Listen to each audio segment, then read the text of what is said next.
I was preaching years ago, and I was speaking at a church, and there was this well-known preacher that was there. And after it's over, I went up, introduced myself to him, talked to him, and asked, hey, if you have any feedback. And he said, well, you're a pretty good teacher, but drop the jokes because you ain't ever gonna be funny.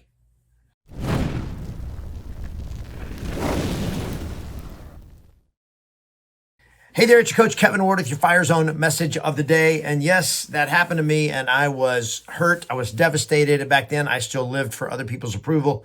And so when somebody that I looked up to, that I thought was, awesome, told me that I was not funny, it hurt my feelings, crushed my self-image.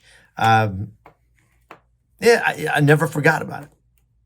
But I also remember thinking to myself, I'm going to prove to him I can be funny. Well, years later, I found out how to be funny. I joined Toastmasters. In Manhattan Beach, California, about 10 years ago now, about 10 years ago. And they had these speaking contests. And one of the speaking contests was humorous speaking or something like that. I don't remember exactly what it's called, but it was like the humorous speech contest or something. And I'm like, I'm going to do this. So I signed up. I did our chapter. I won at our chapter against two other guys. And then I went on to compete at the area. And I won first place. Yes, I got a trophy. I got all kinds of, it was like, yes, I got it. I was like, funny. I went on to the regionals competition and I got second. And frankly, honestly, the guy that beat me, I mean, he was so funny that I was still laughing when I got up to speak. I mean, I almost wet myself. He was one of the funniest guys I've ever seen in my life to this day. So I'm like, okay, I got beat by him, but I'm funny. And I learned how to be funny because one, I made a decision I was going to be funny and learn how to do it. But two, I was willing to learn the skills. So this conversation, real quick, today's Fire Zone video is not just about becoming funny. It's about Toastmasters.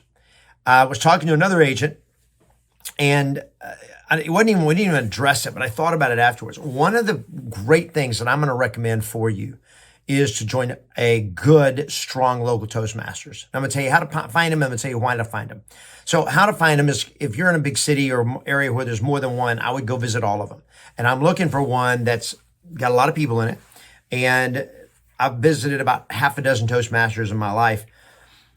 And you want one that's active. They follow the actual Toastmasters protocol. They're not just to hang out and visit and then kind of do lip service. They actually do that. I want one that competes in the Toastmasters competitions. Now, here in LA, where I live, it's probably easier than it is in some of your areas. But if you can find a good Toastmasters, it's a great place to learn communication skills, learn public speaking skills.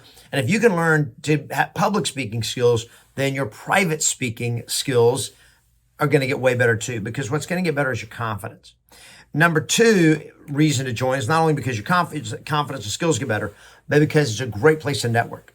People that do Toastmasters tend to be people that are interested in growth. They tend to be business people, business leaders, influence leaders, and there's not many realtors.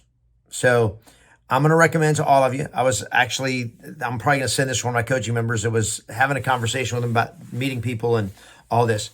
Toastmasters is a great place to learn networking, or not to network and to learn better public speaking skills. So go join a Toastmasters. Let me know when you do it, where you do it, and do that funny speech thing.